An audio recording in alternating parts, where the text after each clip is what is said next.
విశాఖ ఉక్కు కర్మాగారాన్ని ప్రైవేటీకరించేందుకు ప్రధానమంత్రి నరేంద్ర మోడీ సిద్ధమయ్యారని ఏపీ కాంగ్రెస్ అధ్యక్షురాలు వైఎస్ షర్మిల ఆరోపించారు. లక్షల కోట్ల విలువైన స్టీల్ ప్లాంట్ భూములను కైవసం చేసుకునేందుకు ఈ కుట్ర జరుగుతోంది అని ఆమె తీవ్ర స్థాయిలో విమర్శించారు. విశాఖ స్టీల్ ప్లాంట్ పరిరక్షణపై ఎంబీ భవన్లో నిర్వహించిన అఖిలపక్ష సమావేశంలో ఆమె ఈ వ్యాఖ్యలు చేశారు. విశాఖ స్టీల్ ప్లాంట్ ప్రైవేటీకరణపై బీజేపీ నాటకాలు ఆడుతుంది అని, రాష్ట్రంలో ఉన్న 25 మంది ఎంపీలు బీజేపీకి వత్తాసు పలుకుతున్నారని, 2021లో అప్పటి ప్రతిపక్ష నేతగా ఉన్న చంద్రబాబు స్టీల్ ప్లాంట్ పరిరక్షణ కోసం టీడీపీ ఎంపీలు రాజీనామా చేసేందుకు సిద్ధంగా ఉన్నారని, కేంద్రానికి లేఖ రాశారని, ఒకప్పుడు వాజ్పేయి హయాంలో ప్రైవేటీకరణ చేయాలి అని అనుకుంటే అడ్డుపడ్డాను అని ఆయన గొప్పలు చెప్పారని, మరి ఇప్పుడు ఎందుకు మౌనంగా ఉన్నారని ఆయన ప్రశ్నించారు. ఆఖరికి రాజీనామా చేస్తాము అని లెటర్ కూడా ఇచ్చారు. మరి ఇప్పుడు ఎందుకు మాట్లాడటం లేదు చంద్రబాబు గారు?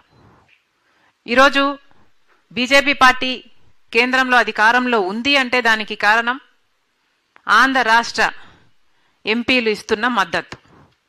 అంటే తెలుగుదేశం పార్టీ అయితేనేమి, జనసేన అయితేనేమి, అన్అఫీషియల్గా వైసీపీ అయితేనేమి, ఇలా అందరూ బీజేపీని ఎత్తి పట్టుకున్నారు.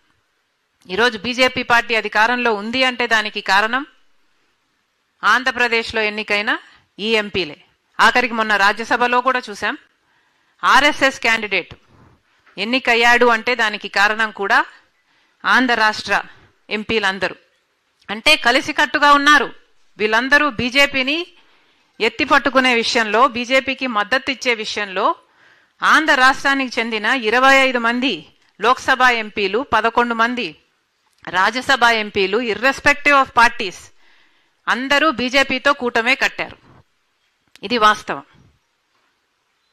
కానీ స్వార్థ రాజకీయాల కోసం కూటమి కడుతున్నారు. కానీ ఎందుకు విశాఖపట్నం స్టీల్ కోసం ఐక్యమత్యంగా ఎందుకు నిలబడటం లేదు?